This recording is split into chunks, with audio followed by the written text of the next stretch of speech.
Right, what are we doing this morning? So, something a bit different. I know a couple of weeks ago I did a road trip and picked up some parts and everything. Kind of the same, kind of quite different. Tomorrow is going to be chaos, and the next day is going to be even more chaos. This is what I've got planned. First bit in the morning is I have to drop my son at school because he's away on camp. The rest of the family are off to the snow, and this is going to allow me to then go to Hamilton and then pick up more car parts that the lovely Mr. McDonald has freed up. From there, I then come back to Tauranga to go to Dyno Power to then fit the plethora of parts that I have. Well, no, first of all, clean up the engine because it's in a very crusty state and I don't like that. And clean it up, fit a bunch of stuff to it. Like I think we've got to plane the manifolds as well, make sure they're just not like a full-on corrugated sheet. Get them relatively flat, put all the gaskets, new spark plugs, like run the, get the oil drain done, get the oil feed done, potentially fit the blob on as well. New injectors in, and then the cam covers and all those beautiful painted covers that Andrew did for me. Thank you again. To get that all done, and then I'm gonna swing past and pick up another part. Thank you to Mr. Sam West as well for freeing that up too. I saw that pop up on his feed and I was like, yep, I'll take that. But you guys will have to see that in due time. That's just tomorrow. Then we've got the next day. And the next day is we get the car. Actually, the wife's taking the Vanguard, so I'm going to be stuck with the old EV charger again. So I'm going to have to pull all the car seats out of it, fold the seats flat and everything. Body kit that's up on the wall, that's going in the car. The suspension arms, the coilovers, the grey wheels, they're going as well. Everything's going in the car, and we're going to go to the Shell. I'm going to spend the day down the line, down the coast, fitting everything up. I've got the 4 to 5 stud adapters. I have got 5 stud rear hubs now, thanks to Shaden, and rear discs to go with it. That is all going to go on the car, and we're going to space the wheel. I'm going to space the wheels out and everything as to how they need to go. We're going to fit those adjustable arms on it as well. And that's going to, and then we can align, just rough align, as to how we want the wheels to sit, and then we can make the wide body suit. So, lots of work, and the first thing I need to do is, A, work out what tools I need. So, potentially there's going to be making sure all the batteries are charged and everything for the Ryobi stuff, because, like, cleaning the block. I don't want to have to go hunting through other like Shaden and Ryan's like toolkits and everything. I want to take most of the stuff myself, so I can just sort of sit there in the corner and just do away as I need to. But then it's sort of understanding, okay, what are sort of the main things I'm going to need with that, like the spanners, the sockets, pliers. Going to need trusty old drill as well, and some wire wheels to tidy that up. I know I've got the paint there, like. I need to go through and just grab the big bag here and fill it. So that's the plan right now. Get that done, and then once we're done with that, I got a couple of things that I can jump into, but I'm just gonna see how we sit after that. So I only have this morning, I've only got about 2 hours out here.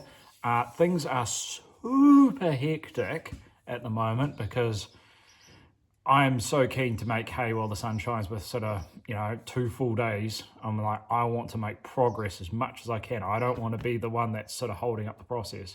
Anyway, find some parts. charge some batteries, make a list. Make a list. Make a list. We'll just throw stuff randomly at a bag and hope you can get everything.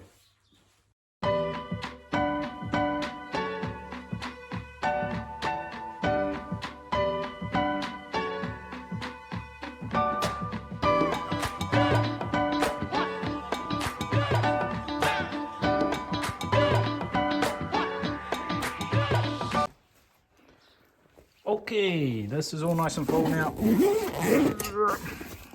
Heaps of stuff in there. Probably need to also take this as well. But we'll leave that poking out there to remind myself. Kind of all the major, I've got the drill and the impact gun down there. I've got one battery. Go get another battery.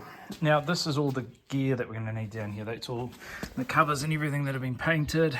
Turbos in there, top covers are in there, and there's just a plethora of parts and stuff in there. Probably won't need the fuel rail, but it's in there just in case. The engine paint's also in there too. I'll throw in the barbecue paint in there just in case we run out and we need to dust a bit more. Anyway, I'll go get a battery and we can put a pin in that job. Right, that's done. Now moving on to these. As we can see, these lovely painted arms have these crusty bolts here. Now, I was recommended by a friend to give this stuff a go. It does say on the back, pre-clean item if it's dirty or oily to remove the, maybe we'll just give it a straight up wire brush just to knock stuff off. Do not use in direct sunlight. So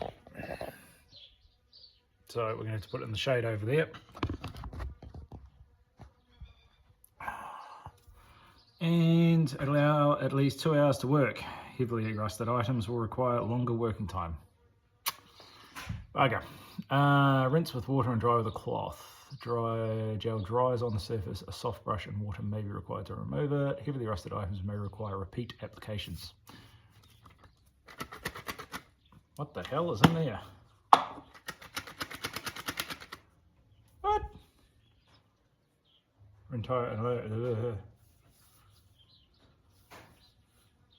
Seems crazy. Does that actually just shake before use or what? Does it sound?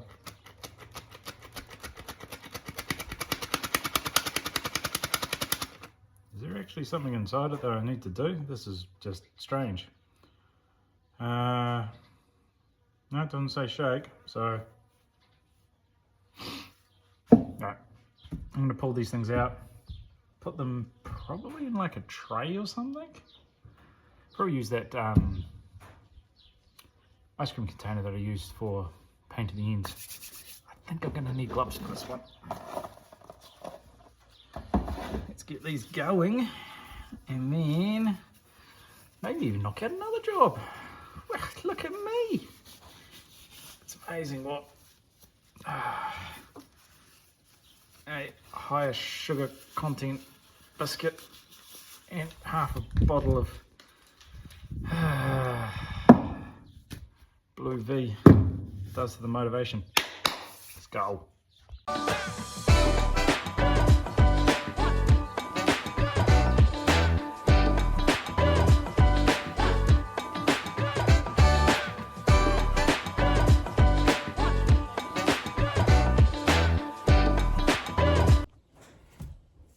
Right, this stuff's all over it.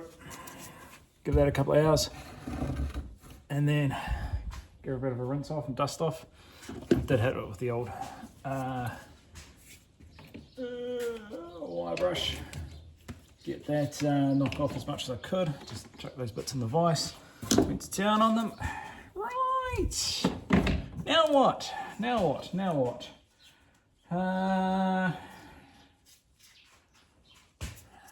Now I'm kind of at this point of wiring. So I've got the engine loom over there that has not been wrapped up. Potentially I want to go through and lay it out here, put the oil temp water temp, oil pressure ones, and I think I'm going to they're not going to go all the way through and with the ECU. I think they're just going to go part way through and then branch off and just go directly through their own port on the firewall, because being right-hand drive and these things being on the right-hand side of the engine, but the ECU coming in on the left-hand side as you're sitting in the car facing forward. ECU comes on the left, snakes up and around and goes in there. Which also throws into question, why do I need to actually route the ECU that way anyway? Because that goes down past the hot side. Why don't I just plug that hole and then run it straight through the firewall at the back of the head?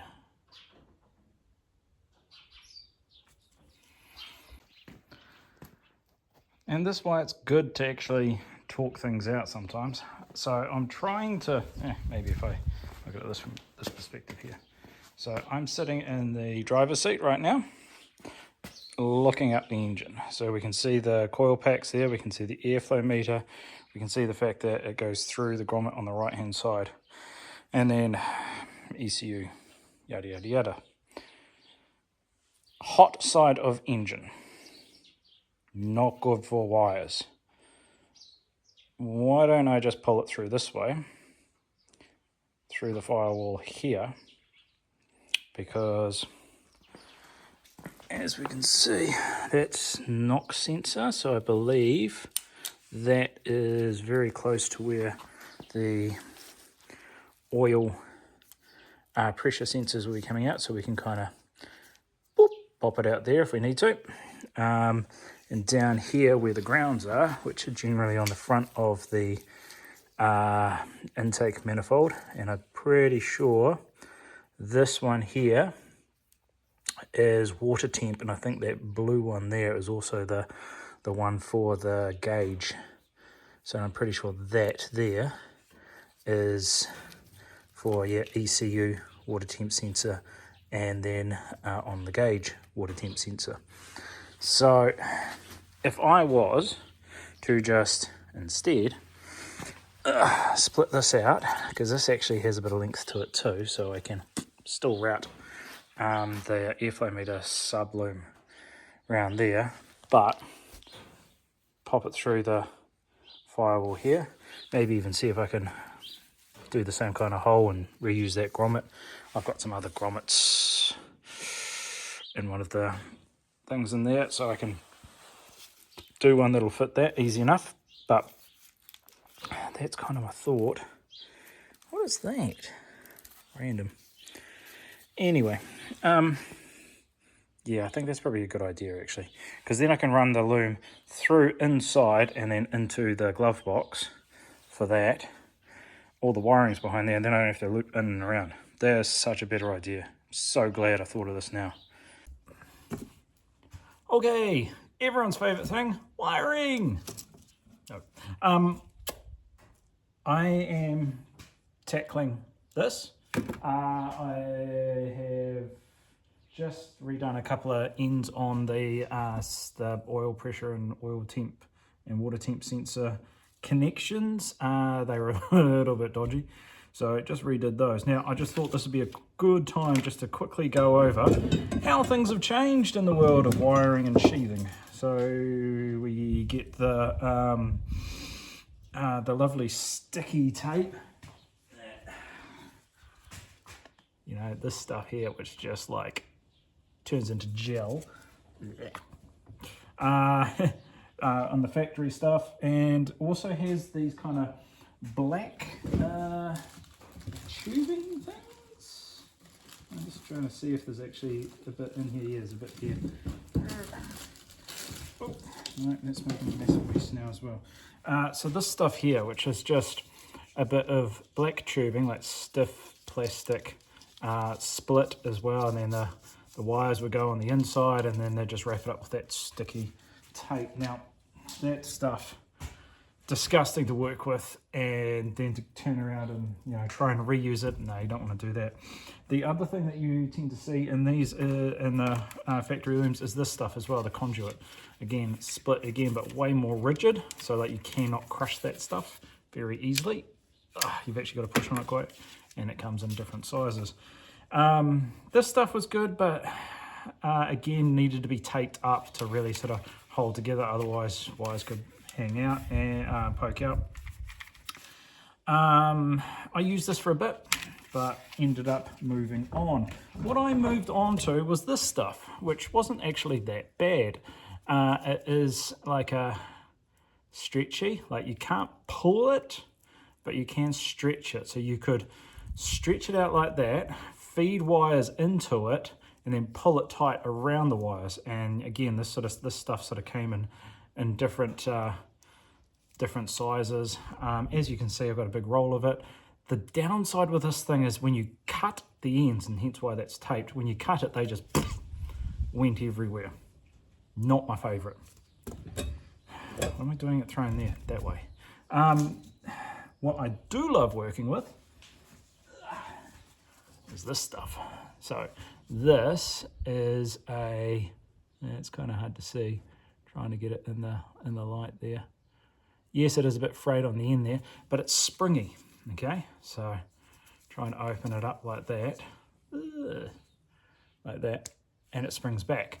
Really good for wrapping around existing terminations. You can poke wires out as well, so if you've got plugs coming out, it's really good for that. You just wrap a bit of tape around that area and it holds it tight. And I'm currently using it. I'm putting it on the injector subloom right now because I've got the extra couple of wires coming out of for the extra power feeds from the resistor pack. So it's kind of good for that. So let's have a look. So I've started, you can see down there, and as you can see, it's getting pretty near its limit around here. It does tend to sort of go one way or the other. I've got a cable tie around there, which I might actually have to take out because it's a bit bulky. But once you actually start laying it in there like that, it holds onto itself. Like, look at that. Like, really cool. And as long as you sort of get the right orientation, like I know that the far side needs to be the bit that actually goes underneath, and it just wants to hold itself together. Now, this is the interesting part, is like, so I was like, oh, sweet, okay, well, I could just terminate it there. It kind of looks a little bit haphazard. I was like, oh, crap, do I have to start again? No, this is what you do. You grab the end, like this, even just leave that on there as just a bit of an extra insurance, pull the end, and you can literally just drag it along. I'm just going to make this bit a little bit further open. See what I mean? Drag it along. Yeah, sure, you've got to push it back on that end, and sometimes if you're really lucky, it'll actually self-feed on. But I should be able to drag this all the way down to that final injector and be able to just tape it around there, and then just feed this stuff back on down this end.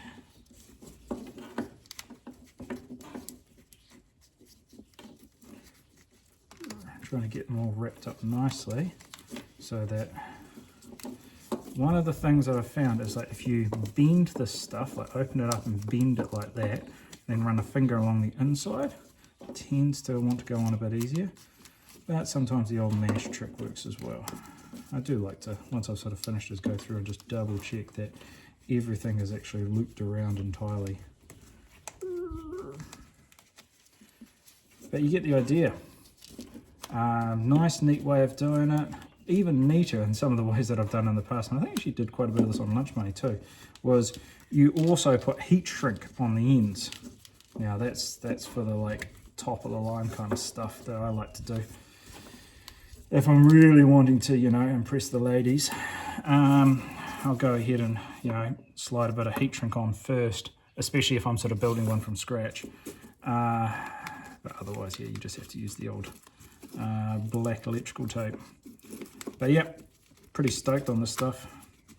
Like, yeah, it is a bit fiddly to work with, but man, it looks way more professional once it's all sort of done and sorted. I don't know what that is. I'm guessing it's part of the idle control. Dark blue plug, yellow with black trace. That's my guess. Do kind of want that to go just a little bit further. No, if I do, then it's probably going to get in the way. I might just tape it there and call that done. What I like to do is give it a little bit of extra as well, like this. And that is as simple as it takes. You can go through and singe the ends as well, and then they come up really, really nice. So by adding a little bit of extra on there, and we'll just get the, if you do this, like the back and forth, that tends to sort itself out too.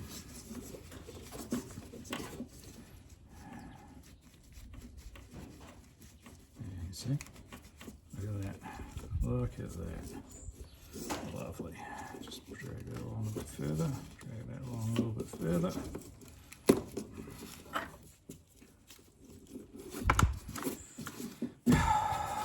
Way nicer of a piece.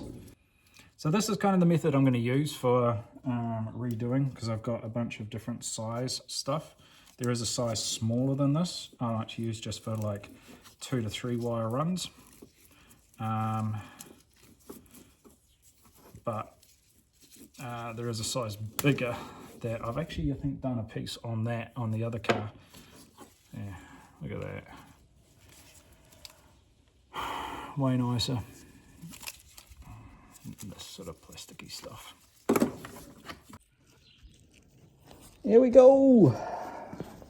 These down here that were all exposed beforehand now have sheathing over them, and again, I haven't really terminated them with tape or anything, or even heat shrink. Just wanted to lay it on there, get it tidy, and if we have to change stuff up in the future, we can. Ooh. So I've run this main one, taken the cable ties off that were around it and put them around the outside now, just to hold them in place. Everything's sort of popping out where it should. Sleeved one over there. Yeah, even chucked a couple of these really small thin bits on the injectors. Sorry about my finger there. Just to tidy those up.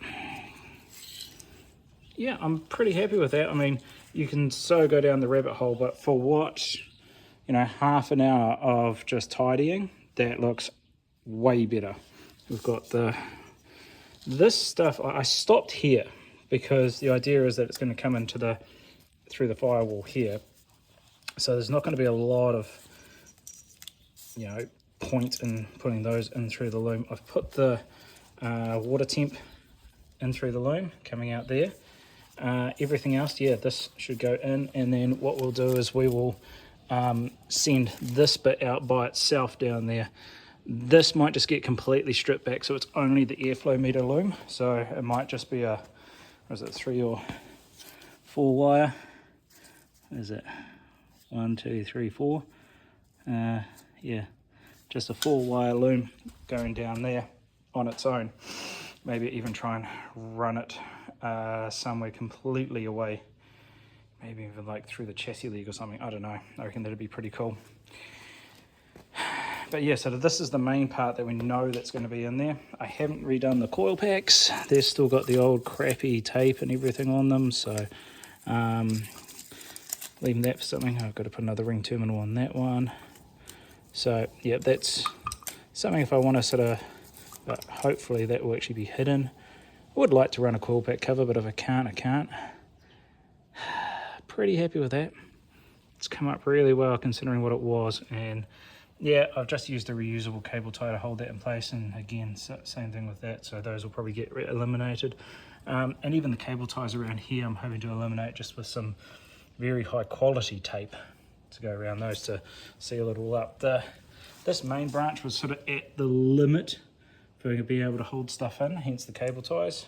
Could have gone up to the next size, which I do have, but I have actually used the next size up on that, going around the strut tower, and it looks really crap when it's actually not filled.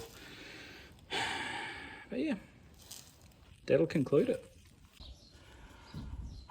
Right, and last things to have a look at are these things. Now, they actually came up pretty damn good.